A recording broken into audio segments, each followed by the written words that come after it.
Hey, what's going on, everybody? Video here about color charts. Richard Schmid first did these color charts. This is where I learned it from in his book, Alla Prima. So check that out, A-L-L-A Prima. So what I have here is a color chart. Now, it probably looks really complicated, but it's really simple. It's basically broken up in threes. So every three things is a chart. I just did them all together. Usually you separate them, so you'd have that like on its own little panel or piece of canvas. But I only have this panel, so I just did it. So there's all the colors, the red, yellow, and blue. That's my palette that I had been using for the last few years. It's cadmium yellow, naphthol red, medium, these are all golden colors, and this the brand golden, and this is ultramarine.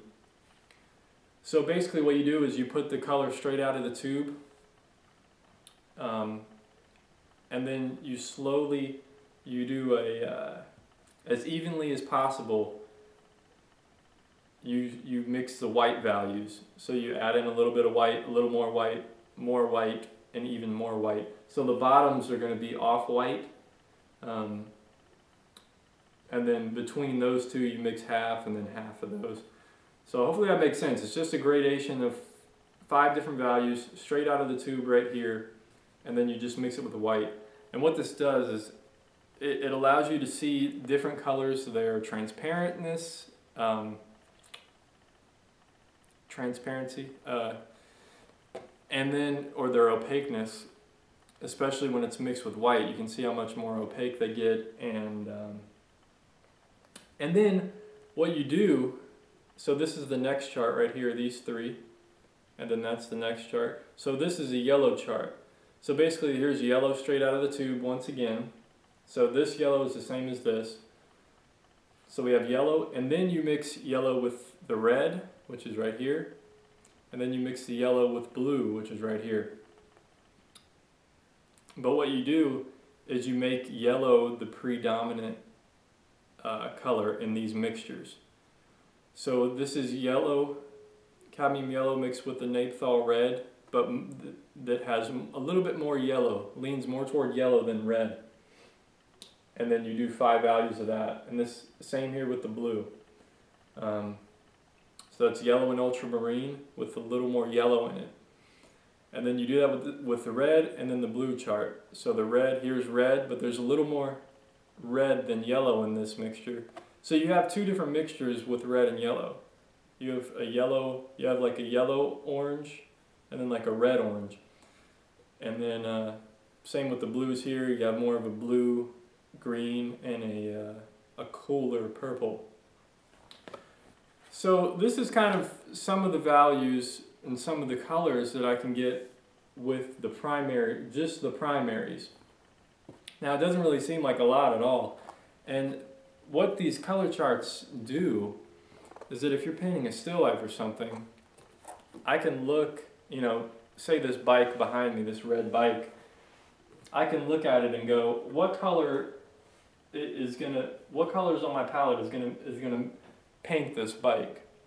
So I can say, okay, this cadmium red here is about that color. Maybe it's this value. Maybe there's a little more yellow in it, or there's more red in it. So then this chart tells you what colors to mix. Look at this wall. The wall is painted white, but what color is it really? So you look at the wall and go, okay, the shadow area is this purple with this tone. But of course, these charts never show all 3 colors mixed. It's just 2 colors. So it kind of simplifies things. You're not always going to get... Now you can see how limited this primary palette is. So what I did, I kind of extended my palette a little bit. And I'm mixing... I added some more colors, so there's... instead of just cadmium red, cadmium yellow, ultramarine, I added in another blue, cobalt blue, another red, alizarin, transparent oxide red, which is more of a brown, and viridian. which is a blue-green. And I'll show you here, I made some other charts. And this is just one chart. This is a transparent oxide red or red iron oxide chart. And I pretty much just, you do the same thing as with the other chart. You mix it with all the other colors. Let me show you the, this is the first chart. It has all the colors straight out of the tube, and then just, so this is all the colors of my palette, of my extended palette. So there's cadmium yellow, cadmium red, alizarin, transparent oxide red, viridian, cobalt blue, ultramarine blue, and then just 5 different values all the way going to off-white. And I mixed these on with a palette knife, so I learned how to use a palette knife, which is cool. So you get some texture there. And it's just on a piece of canvas. I have a big roll, some big rolls of canvas, so I just cut them out and did that. So then I have all the charts for every one of these colors. So I have a yellow chart, a red chart, blah, blah, blah, just like I just showed you. So this is the viridian chart with the other colors mixed in. The first one being viridian by itself, and then cadmium yellow, cadmium red, alizarin, transparent oxide red, cobalt blue, ultramarine blue. And then what I can do, now you can see how many more colors I'm able to mix. See, I'll show you some more here. I mean, that looks like a portrait, doesn't it? Those are a lot of tones you're going to use in portraits. Transparent oxide red. But also what I found out was interesting when I did the painting of my couch. As you can see my couch back there, it's kind of a light tan color, but I tried painting it using just the primaries. Here, I'll show you that painting right here just so you know what I'm talking about. This painting, I kind of pushed the temperature a little too much, but I kind of like it. It's cool. So I couldn't really mix the color of my couch. There are some nice browns in there and stuff, because I was just using the primaries. And then I went and looked at my color charts before I finished this. I went and looked at my color charts because this thing was a lot more red than it is now. And I saw that the color of my couch is right over here, one of these, which is transparent oxide red and cobalt blue. So if I just added transparent oxide red to my primary palette, I could mix the color of my couch. And then say when I mix this color, if I needed a little more yellow in it, I just add a touch of yellow. It'll add a little more yellow to it, more red, more blue. So it's really a kind of a dummy-proof system. You find the color you want to mix, and then if you need it more blue, more yellow, more red, you add it in when needed. But this right away was a good reference because I could hold this up to my couch and go, what color is this? And what value is it? And where is it at on this scale? And then I just, transparent oxide red and then cobalt blue. Boom, right there. That easy. And you can also, say if you're setting up a still life or you're looking outside, you can hold these charts up. I mean, here's the viridian and then the blue charts. I mean, those look like ocean tones, don't they? So if you're painting on the beach, you can hold these up, hold these charts up, and go which charts are gonna paint this scene. Is this gonna be an ocean scene? You know, hold this up to the ocean. You know, if you're painting mostly water, you know, are you gonna use any of these tones? Are you gonna have these bright oranges or bright greens? I don't know. You got to hold it up and see. But you may not use any of these. You still want to have the primaries on your palette because you're going to need all 3 colors, but you don't have to worry about mixing any bright oranges or anything. So you kind of just keep that out of, you know, that's not going to be a part of the harmony involved. You're going to have mostly blues. The ultramarine, I mean, that's a good one. That's probably a lot of greens, nice purples in there. You may have some warmer shadows in there, so you'll use some of these. So these charts just tell you what colors to mix. So I've been looking at my still life that I had set up, and there's this dark maroon kind of sheet that I use as the base. And as kind of like the tablecloth. And it's really been hard for me to figure out what color is that exactly, because it's not like the red of this bike. It's a little more purple, like pink mixed in. But if I just mix red and white, I get it's too pink. So I held up these charts, and the alizarin chart, I believe, is more of what I'm looking for. There's more of these tones in here. So I just add alizarin to my palette, and then I have a wider range.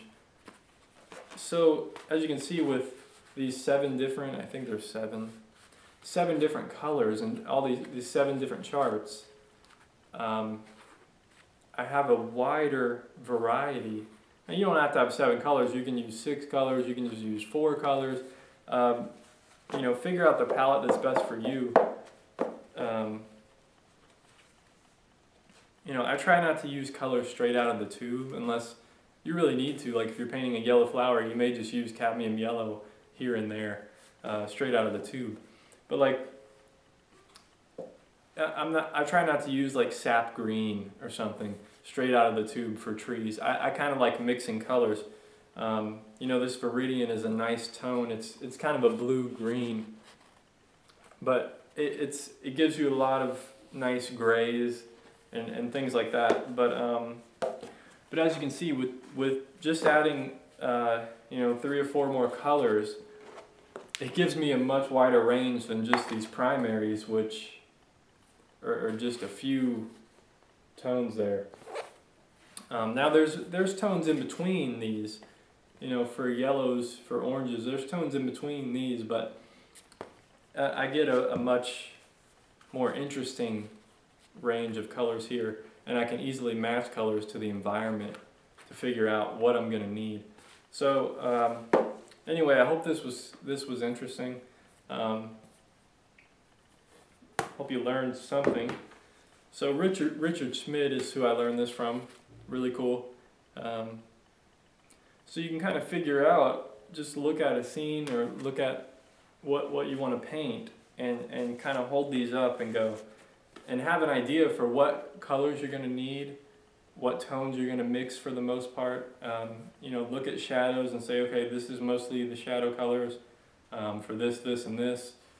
And it just gets you more prepared before you jump straight into the canvas. So if you're really serious about your painting, it took me a few days to paint all these up. I mean, it takes a long time. I mean, there's 2, 3, 4, 5. There's 35 squares on each of these, and I did 8 charts. There's 7 colors, and then there's a chart with the colors by themselves, and then a chart for each color. So 8 charts times 35 is a really big number that I can't do right now. But anyway, hope you like this video, and